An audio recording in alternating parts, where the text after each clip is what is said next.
ಚಕ್ರವರ್ತಿನಂ ಮೂರ್ತಿತ್ವೇ ಪರಿಕಲ್ಪಿತಶ್ಚತಮೃತೋ ವರ್ತ್ಮಾ ಪುನರ್ಜನ್ಮನಾಂ ಆತ್ಮೇತ್ಯಾತ್ಮವಿದಾಂ ಕೃತಶ್ಚೇಡತಾಂ ಭರ್ತಾಮರಜ್ಯೋತಿಷಾಂ ಲೋಕಾನಾಂ लोकानां ಪ್ರಳಯೋಶ್ಚಾನೇಕಧಾ ಯಶ್ರುತೋ ವಾಚಂ ನ ಸದುಧಾತ್ಮನೇಕಕಿರಣಸ್ತ್ರೈಲೋಕ್ಯದೀಪೋ ರವಿಃ. ಇವತ್ತು ಈ ಪಾಠಕ್ಕೆ ಕೂಡ ಮಂಗಳಾಚರಣೆ ಮಾಡಿರ್ಲಿಲ್ಲ. ಜ್ಯೋತಿಷ್ಯ ಸೋಪಾನ ಕೂಡ ಶ್ಲೋಕವನ್ನು ಕೂಡ ಹೇಳಿಲ್ಲ. ಯಸ್ಯೋದಯೇ ಜಗದಿದಂ ಪ್ರತಿಬೋಧಮೇತಿ ಮಧ್ಯಸ್ಥಿತೋ ಪ್ರಸರತಿ ಪ್ರಕೃತಿ ಕ್ರಿಯಾಸು ಅಸ್ತಂಗತೋ ಸ್ವವಿದಿಚೋಚ್ಛ್ವಸಿತೈಕಮಾತ್ರಂ ಭಾನುಸ್ಸೇವಯತಿ ಪ್ರಕಟ ಪ್ರಭಾವ. ಸರಿ, ಇವತ್ತು ನಮಗೆ ಗ್ರಹರ ಪರ್ಯಾಯ ಪದಗಳನ್ನೆಲ್ಲ ಹಿಂದಿನ ಪಾಠದಲ್ಲಿ ನೋಡಿದ್ದೇವೆ. ಗ್ರಹರಿಗೆ ಹೇಳಿರ್ತಕ್ಕಂಥ ವರ್ಣ ರಕ್ತಶ್ವೇತ ಶುಕತನುನಿಭ ಪಾಟಲೋ ಧೂಮ್ರಪಾಂಡು ಚಿತ್ರಕೃಷ್ಣ ಕನಕ ಸದೃಶ ಪಿಂಗಲ ಕರ್ಬುರಶ್ಚ ಬಭ್ರು ಸ್ವಚ್ಛ ಅಂತೇಳಿ ನಮಗೆ ರಾಶಿಗಳಿಗೆ ನಾವು ವರ್ಣಗಳನ್ನು ಯಾವ್ಯಾವ ಬಣ್ಣ ಅಂತೇಳಿ ಎಲ್ಲ ನೋಡಿದ್ದೇವೆ. ಈ ಬಣ್ಣದ ಪ್ರಯೋಜನ ಯಾಕೆ ಅಂತೇಳಿ ಹೇಳಿದ್ರೆ ಮೊನ್ನೆ ಕೂಡ ಪಾಠದಲ್ಲಿ ನೋಡಿದ್ದೇವೆ. ಯಾರಾದ್ರೂ ಒಬ್ರೀಗ ನಮಗೆ ಒಂದು ಕಾರ್ ತಗೊಳ್ಳಿಕ್ಕೆ ಬರ್ತಾರೆ ಅಂತ ಇಟ್ಕೊಳ್ಳುವ. ಕಾರ್ ತಗೊಳ್ಳಿಕ್ಕೆ ಬಂದಾಗ ಯಾವ ಬಣ್ಣದ ಕಾರನ್ನು ತಗೊಳ್ಬೇಕು ಅಂತ ಕೇಳ್ತಾರೆ. ಆ ಸಂದರ್ಭದಲ್ಲಿ ರಾಶಿಯಲ್ಲಿ ಗ್ರಹರಿಲ್ಲದಿದ್ರೆ ರಾಶಿಯ ವರ್ಣವನ್ನು ಹೇಳಬಹುದು, ಅಥವಾ ರಾಶಿ ಅಧಿಪತಿ ಯಾರೋ ಅವನು ಬಲಿಷ್ಠನಾಗಿದ್ದಾಗ ಅವನ ವರ್ಣವನ್ನು ಹೇಳಬೇಕು. ಈಗ ರಾಶಿಯ ಬಣ್ಣವನ್ನು ಹೇಳಲಿಕ್ಕೆ ನಮಗೆ ಮೊನ್ನೆ ಗೊತ್ತಾಗಿದೆ, ರಕ್ತಶ್ಯಾಮ ಭಾಸ್ಕರ. ಎಲ್ಲ ವಿಷಯದಲ್ಲಿ ಕೂಡ ಅದು ಬಣ್ಣಗಳ ಅಂದ್ರೆ ಬೇರೆ ಬೇರೆ, ಈಗ ಚೋರಾದಿಗಳು ಇರ್ಬೋದು, ಚೋರನ ಕಳ್ಳನ ಬಣ್ಣ ಯಾವುದು ಅಂತ ನೋಡ್ತೇವೆ ಆ ಸಂದರ್ಭದಲ್ಲಿಯೂ, ಅಥವಾ ಹೀಗೆ ಎಲ್ಲಾ ವಿಷಯಗಳಲ್ಲಿ ಬಣ್ಣಗಳ ಚಿಂತನೆಯಲ್ಲಿ ಈ ವಿಷಯವನ್ನೇ ನಾವು ಚಿಂತನೆ ಮಾಡುವಂಥದ್ದು. ಇನ್ನು ಗ್ರಹರಿಗೆ ಇದು ರಾಶಿಗಳಿಗೆ ಮೊನ್ನೆ ಬಣ್ಣವನ್ನು ನೋಡಿದ್ದೇವೆ. ಗ್ರಹರಿಗೆ ಅತಿ ಮುಖ್ಯ ಆಗಿರ್ತದೆ, ಯಾಕಂದ್ರೆ ರಾಶಿ ಅಧಿಪತಿದಾಗಿಯೇ ಹೆಚ್ಚಿನ ವಿಷಯಗಳನ್ನು ನಾವು ಚಿಂತನೆ ಮಾಡುವಂಥದ್ದು.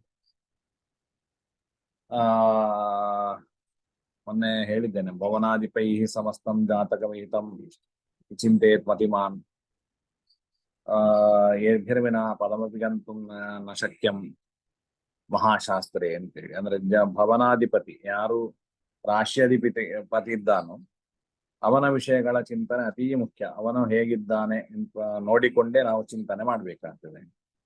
ಈ ಜಾತಕ ಈ ಪಾಠ ಎಲ್ಲ ಆಗ್ಬೇಕಾದ್ರೆ ಆದಷ್ಟು ನಿಮ್ಮ ಜಾತಕಗಳನ್ನು ನೀವು ಇಟ್ಕೊಂಡ್ರೆ ನಿಮಗೆ ಅದು ತುಂಬಾ ಅರ್ಥ ಮಾಡಿಕೊಳ್ಳಲಿಕ್ಕೆ ತುಂಬಾ ಸಹಾಯ ಆಗ್ತದೆ. ಅದರಿಂದಾಗಿ ಮುಂದಿನ ಪಾಠಗಳಲ್ಲಿ ಹಾಗೆ ನಿಮ್ಮ ಜಾತಕವನ್ನು ಎದುರಿಟ್ಕೊಂಡಾಗ ನಿಮಗೆ ಅರ್ಥ ಮಾಡಿಕೊಳ್ಳಲಿಕ್ಕೆ ಸ್ವಲ್ಪ ಸುಲಭ ಆಗ್ತದೆ.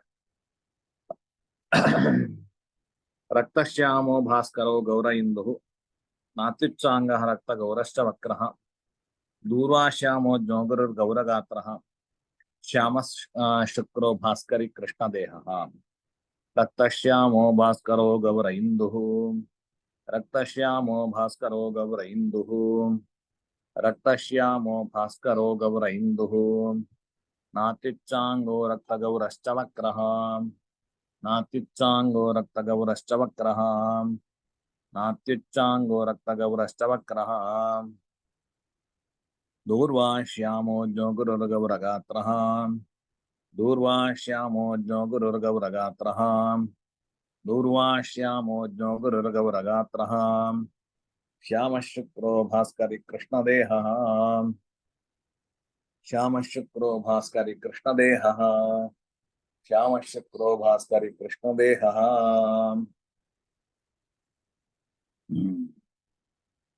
ಪದಚ್ಛೇದ ರಕ್ತಶ್ಯಾಮ ಭಾಸ್ಕರ ಗೌರ ಇಂದು ನ ಅತ್ಯುಚ್ಚಾಂಗ ರಕ್ತಗೌರ ಚ ವಕ್ರ ದೂರ್ವಾಶ್ಯಾಮ ಜ್ಞ ಗುರು ಗೌರಗಾತ್ರ ಶ್ಯಾಮ ಶುಕ್ರ ಭಾಸ್ಕರಿ ಕೃಷ್ಣದೇಹ. ಈ ರೀತಿಯಲ್ಲಿ ಈ ಶ್ಲೋಕದ ಪದಚ್ಛೇದ. ಒಬ್ಬೊಬ್ಬ ಗ್ರಹರಿಗೆ ಕ್ರಮವಾಗಿ ನಮಗೆ ಹೇಳ್ತಾ ಬಂದಿದ್ದಾರೆ. ಸೂರ್ಯಾದಿ ಭಾಸ್ಕರ ಇಂದು ವಕ್ರ. ವಕ್ರ ಅಂತ ಹೇಳಿದ್ರೆ ಆರೋ ವಕ್ರ ಕ್ರೂರ ವೃಕ್ಷಾವನೇಯ ಹೇಳಿ ಹಿಂದಿನ ಪಾಠದಲ್ಲಿ ಆಗಿದೆ. ವಕ್ರ ಅಂತ ಹೇಳಿದ್ರೆ ಕುಜಗ್ರಹ ಎಂಬುದಾಗಿ. ಹೀಗೆ ಅವರವರಿಗೆ ಹೇಳಿರ್ತಕ್ಕಂಥ ವರ್ಣಗಳನ್ನ ಹೇಳ್ತಾರೆ. ರಕ್ತಶ್ಯಾಮ ಭಾಸ್ಕರ. ಸೂರ್ಯನೀಗ ಸೂರ್ಯನಿಂದಾಗಿ ಸೂರ್ಯನ ವರ್ಣ ಯಾವುದು ಅಂತ ಹೇಳಿದರೆ ರಕ್ತ ಮತ್ತೆ ಶ್ಯಾಮ. ಈ ಕೆಂಪು ಮತ್ತೆ ಕಪ್ಪನ್ನ ಮಿಶ್ರಣ ಮಾಡಿದ ಬಣ್ಣವನ್ನು ನಾವು ಚಿಂತನೆ ಮಾಡಬಹುದು. ಜಾಸ್ತಿ ಕೆಂಪು ಸ್ವಲ್ಪ ಕಪ್ಪು ಮಿಶ್ರಣ ಮಾಡಬೇಕು, ಸ್ವಲ್ಪ ಡಾರ್ಕ್ ಕೆಂಪು ಅಂತ ಹೇಳುದು ಒಂದು. ಅಥವಾ ವ್ಯಾಖ್ಯಾನದಲ್ಲಿ ಬರಿಬೇಕಾದ್ರೆ ಉಚ್ಚದಲ್ಲಿರಬೇಕಾದ್ರೆ ರಕ್ತವರ್ಣ ಅವನಿಗೆ, ನೀಚದಲ್ಲಿ ಬರಬೇಕಾದ್ರೆ ಕಪ್ಪು ಶ್ಯಾಮವರ್ಣ ಅಂತ ಹೇಳಿ ಹೇಳ್ತಾರೆ. ಅದರಿಂದಾಗಿ ಎರಡೂ ಬಣ್ಣಗಳು ಕೂಡ ರಕ್ತ ಮತ್ತೆ ಶ್ಯಾಮ ಎರಡೂ ಕೂಡ ಸೂರ್ಯನಿಗೆ ಸಂಬಂಧಪಟ್ಟ ಬಣ್ಣಗಳು. ಗೌರಹ ಇಂದುಹು. ಗೌರ ಅಂತ ಹೇಳಿದ್ರೆ ಸ್ವಲ್ಪ ಕೆಂಪು ಮಿಶ್ರಿತವಾಗಿರತಕ್ಕಂತಹ ಬಿಳಿ ಬಣ್ಣ. ಸಾಮಾನ್ಯ ಬಿಳಿಯೇ ಆದವರನ್ನು ಕೋಪ ಬಂದಾಗ ಸ್ವಲ್ಪ ಕೆಂಪಾಗ್ತಾರಲ್ಲ, ಆ ಬಣ್ಣವನ್ನು ಹೇಳುವುದು. ಅದು ನಮಗೆ ಇಂದು. ಇಂದು ಅಂತ ಹೇಳಿದ್ರೆ ಚಂದ್ರ, ಚಂದ್ರನಿಗೆ ಗೌರವರ್ಣ. ಇನ್ನು ಕುಜನಿಗೆ ಹೇಳಬೇಕಾದ್ರೆ ವಕ್ರಹ ನ ಅತ್ಯುಚ್ಚಾಂಗ ರಕ್ತ ಗೌರಶ್ಚ. ಅವನು ಅತಿ ಉಚ್ಚಾಂಗ ಅಲ್ಲ, ಅಂದ್ರೆ ತುಂಬಾ ಎತ್ತರ ಇರತಕ್ಕಂಥವನಲ್ಲ. ಅವನ ಗುಣವನ್ನ ಸಾರಾವಲಿಯಲ್ಲಿ ಹೇಳ್ತಾರೆ. ತಸ್ವ ಪಿಂಗಲಲೋಚನೋ ದೃಢವಪುಃ ದೀಪ್ತಾಗ್ನಿಕಾಂತಿಶ್ಚಲೋ ಮಜ್ಜಾವಾನ ಋಣಾಂಬರಃ. ಕೆಲವು ಸಲ ಬರೋದಿಲ್ಲ, ಒಂದು ಅದರ ಶ್ಲೋಕ ಇಡೀ ತುಂಬಾ ಇದೆ. ಅದು ಖಂಡಸ್ವಾಹಸಿ ಗೋಪಿ ಘಾತ ಕುಶಲಃ ಸಂರಕ್ತ ಗೌರ ಕುಜಃ ಅಂತೇಳಿ ಬರ್ತದೆ. ಮಜ್ಜಾವಾನ ಋಣಾಂಬರಃ ಶೂರಸ್ಪ ನಿಷ್ಪನ್ನವಾಕ್. ನಡುವಲ್ಲಿ ಒಂದು ಪದ ಬಿಟ್ಟೋಗಿ ಬಾಯಿಗೆ ಬರ್ತಾ ಇಲ್ಲ ಈಗ. ಸರಿ, ಅಂತೂ ಹ್ರಸ್ವ ಪಿಂಗಲ ಲೋಚನ ದೃಢವಪುಃ ದೀಪ್ತಾಗ್ನಿ ಕಾಂತಿಶ್ಚಲಃ ಅಂತೇಳಿ ಅವನ ಸ್ವಭಾವನ ಹ್ರಸ್ವ ಅಂತೇಳಿ ಹೇಳ್ತಾರೆ. ಅಂದ್ರೆ ಕುಳ್ಳಗಿನವನು, ಅತಿ ಎತ್ತರದವನಲ್ಲ. ನಾತ್ಯುಚ್ಚಾಂಗ, ಅತಿ ಉಚ್ಚಾಂಗ ಅಲ್ಲ ಅವನು, ಅಂದ್ರೆ ಎತ್ತರದವನಲ್ಲ, ಕುಳ್ಳ ಅಂತ ಅರ್ಥ. ಅದರ ಸ್ವಲ್ಪ ಕುಳ್ಳಗಿನ ವ್ಯಕ್ತಿಗಳನ್ನೆಲ್ಲ ಕುಜನಿಂದಾಗಿ ಚಿಂತನೆ ಮಾಡುವಂಥದ್ದು. ರಕ್ತ ಗೌರಹ, ಅವನು ಕೆಂಪು ಹೌದು ಬಿಳಿಯೂ ಹೌದು. ಅದಕ್ಕೆ ವ್ಯಾಖ್ಯಾನದಲ್ಲಿ ಬರೀತಾರೆ ಉಚ್ಚೇ ರಕ್ತಃ ನೀಚೆ ಗೌರಹ ಅಂತೇಳಿ. ಅವನು ಉಚ್ಚ ಸ್ಥಾನದಲ್ಲಿ ಅಂದ್ರೆ ಒಳ್ಳೆ ಬಲಿಷ್ಠನಾಗಿದ್ದಾಗ ಅವನಿಗೆ ಕೆಂಪು ವರ್ಣವನ್ನು ಚಿಂತನೆ ಮಾಡಬೇಕು. ಅವನಿಗೆ ಬಲ ಇಲ್ಲದಿದ್ದಾಗ ಗೌರವರ್ಣ ಅಂದ್ರೆ ಸ್ವಲ್ಪ ಕೆಂಪು ಮಿಶ್ರಿತವಾಗಿರ್ತಕ್ಕಂಥ ಬಿಳಿ ಜಾಸ್ತಿ ಇರತಕ್ಕಂಥ ವರ್ಣವನ್ನು ಕೂಡ ಅವನಿಂದಾಗಿ ಚಿಂತನೆ ಮಾಡ್ಲಿಕ್ಕಿದೆ. ಇನ್ನು ದೂರ್ವಾಶ್ಯಾಮ ಜ್ಞಃ. ಜ್ಞಃ ಅಂತೇಳಿ ಹೇಳಿದರೆ ಬುಧ, ದೂರ್ವಾಶ್ಯಾಮ ಅಂತೇಳಿ ಹೇಳಿದರೆ ದೂರ್ವೆಯ ಹಾಗೆ ಹಸಿರು ಬಣ್ಣ, ಗರಿಕೆ ಹುಲ್ಲಿನ ಹಸಿರನ್ನ ಚಿಂತನೆ ಮಾಡಬಹುದು. ಇನ್ನು ಗುರುಹು ಗೌರ ಗಾತ್ರ, ಗುರು ದೊಡ್ಡ ದೇಹದವನು. ಹಾಗೆ ಗೌರ ಅಂತೇಳಿ ಹೇಳಿದರೆ ಪೀತವರ್ಣದವನು ಎಂಬುದಾಗಿ. ಅಮರಕೋಶದಲ್ಲಿ ಗೌರೋರುಣೆ ಸಿತೆ ಪೀತಃ ಅಂತೇಳಿ ಹೇಳ್ತಾರೆ. ಬಿಳಿಯಕ್ಕೂ ಹೇಳ್ತಾರೆ, ಪೀತವರ್ಣಕ್ಕೂ ಹೇಳ್ತಾರೆ. ಇಲ್ಲಿ ಗುರುವಿಗೆ ಪೀತವರ್ಣದವನು ಎಂಬುದಾಗಿ ಅರ್ಥ. ಗೌರ ಅಂತ ಹೇಳಿದ್ರೆ ಇಲ್ಲಿ ಗಾತ್ರ ಅಂತ ಹೇಳಿದ್ರೆ ಶರೀರ ಅಂತ, ಅಂತಹ ಶರೀರವುಳ್ಳವನು ಎಂಬುದಾಗಿ ಅರ್ಥ. ಶ್ಯಾಮ ಶುಕ್ರ, ಶುಕ್ರನು ಶ್ಯಾಮ ಕಪ್ಪು ಬಣ್ಣದವನು. ಇನ್ನು ಅಥವಾ ಹಸಿರನ್ನು ಕೂಡ ಹೇಳ್ತಾರೆ, ಇಲ್ಲಿ ಕಪ್ಪು ಅಂತೇಳಿ ಅರ್ಥ ಶ್ಯಾಮ ಶುಕ್ರ. ಭಾಸ್ಕರಿ ಕೃಷ್ಣದೇಹ,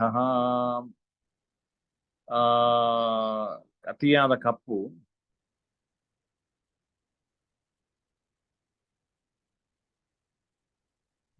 ಅತಿಯಾದ ಕಪ್ಪನ್ನು ನಮಗೆ ಶನಿಗೆ ಭಾಸ್ಕರಿ ಅಂತ ಹೇಳಿದ್ರೆ ಭಾಸ್ಕರನ ಮಗ ಯಾರು ಅಂತ ಹೇಳಿದ್ರೆ ಶನಿ, ಅದರಿಂದಾಗಿ ಭಾಸ್ಕರಿ ಅಂತೇಳಿ.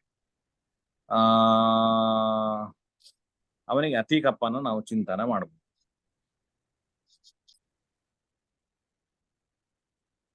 ಇನ್ನು ಇದರಿಂದ ಪ್ರಯೋಜನ ಏನು? ಈ ವರ್ಣಗಳೆಲ್ಲ ಹೇಳಿದ್ರಿಂದ ಅಂತ ಹೇಳಿದ್ರೆ ಯಸ್ಮಿನ್ ಗ್ರಹೇ ಬಲವತಿ ಜಾತಃ ಸಹ ತದಾನೀಂ ತತ್ತುಲ್ಯ ವರ್ಣೋ ಭವತಿ. ಅಂದ್ರೆ ಒಬ್ಬನ ಜಾತಕದಲ್ಲಿ ಯಾವ ಗ್ರಹನು ಬಲಿಷ್ಠನಾಗಿರ್ತಾನೋ ಅವನು ಆ ವರ್ಣದವನಾಗಿರ್ತಾನೆ. ಆತ್ಮಾಕೃತಿ ವರ್ಣಾದೀನ್ ಗ್ರಹಸ್ಥು ನಜಹಾತಿ ಪರಗ್ರಹಸ್ಥೋಪಿ ತತ್ ಸ್ವಾಮ್ಯಾಕೃತಿ ವರ್ಣೋ ವ್ರಜತೀತ್ಯಪರೇ ವ್ಯವಸ್ಯಂತಿ. ಈಗ ಒಬ್ಬ ಈಗ ನಾವು ನಮ್ಮವರಿಗೆಲ್ಲ ಮಕ್ಕಳಾಗ್ತದೆ, ಫಾರಿನಲ್ಲಿ ಹುಟ್ಟುತ್ತಾರೆ.